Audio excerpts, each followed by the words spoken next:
might have heard about a range of new laws coming into effect in Queensland on November 1 related to e-scooters. Things like 12 km/h limits on footpaths, being able to ride in bike lanes on 50 km/h roads, and bringing their fines in line with cyclists for using a mobile phone. $1,078. Ouch. But included in the changes is one really positive change for cyclists. From today, motorists who are turning right or left into a side street will need to give way to cyclists who are crossing that street on a footpath or shared path, like this one. Now, those of you that are across your road rules would already be aware of the rule that you've got to give way to pedestrians crossing the street that you're turning into. But an inconsistency meant that cyclists weren't included in that law. And that's despite cyclists being legally allowed to ride on footpaths for years and shared paths often crossing the road.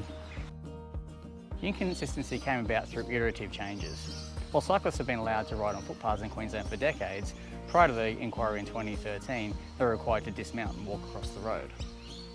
After the 2013 parliamentary inquiry, which gave us the safe passing law, the law was also changed to allow cyclists to ride across the road. But when they updated Law 248 to allow cyclists to ride across the road, they didn't also update Laws 72 and 73 regarding giving way to pedestrians crossing side streets to include bicycles. So prior to 2014, cyclists who were crossing the road were considered pedestrians because they were walking their bikes. But after 2014, because they were able to ride across the road, they were cyclists, and perversely, motorists weren't required to give way to them. So from today, that hole in the laws has been filled. And of course, it also applies to e-scooters and personal mobility devices. I'll link to the laws in the description. And apart from not updating the laws, there's some infrastructure that needs to get updated too. These signs would have been put up prior to 2014. Time to bring them down. Screw you, dismount sign. Unfortunately, a lot of drivers either don't remember this rule about giving way while turning, or they don't know how to implement it in practicality. When I'm driving, and I know I have to make a turn into a side street, I indicate and slow down earlier so I can have a look to see if there's a pedestrian or cyclist that is nearby and either is or is about to cross. Be especially wary for children. That way I can continue slowing to let them cross without suddenly stopping and risking someone colliding with me from behind. Have you spotted the kid on the bike? Is he going to come down and cross the road, or is he going to turn right? I'm going slow to make sure I can handle either scenario. At this stage I've realised he's turning right, so it's all good. There he is, safe and sound.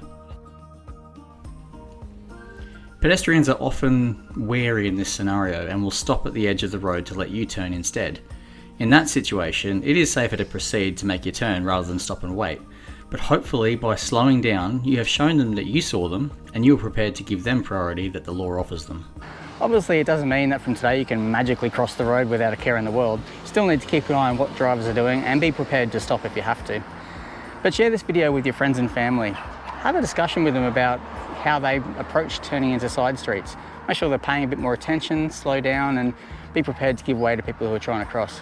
After all, we just want to get to where we're wanting to go safely and efficiently. And we all have a part to play in making that happen. So, ride safely, drive rarely, and I'll catch you next time.